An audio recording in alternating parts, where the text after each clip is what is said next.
Welcome to the banker lamp. Please enjoy the video. You start by removing fresh polish immediately.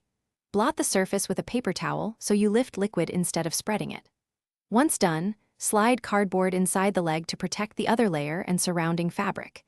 You should test your chosen solvent, acetone or alcohol, on an inside seam because denim dyes can run.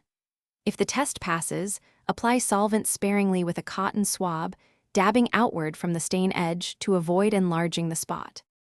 You now combine solvent action with gentle mechanical removal. Apply small dabs of acetone or 70% isopropyl alcohol, wait a few seconds for the polish to dissolve, then blot with a clean swab. For thicker dried areas, carefully lift softened film with a dull knife edge or credit card. Make sure to keep motion away from the center.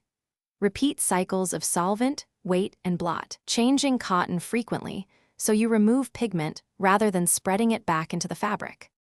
You finish by rinsing the treated area under cool water, then launder the jeans on a warm setting using regular detergent to remove residual solvent and polish residue. Make sure to air dry the garment. Heat from a dryer can set any remaining stain permanently. If after drying you still see remnants, repeat the solvent and blot sequence or use a targeted commercial stain remover. Troubleshooting tip: if color fades, stop and take the jeans to a professional cleaner to avoid further damage. Thanks for watching. If this was helpful, leave a like and consider subscribing. See you next time.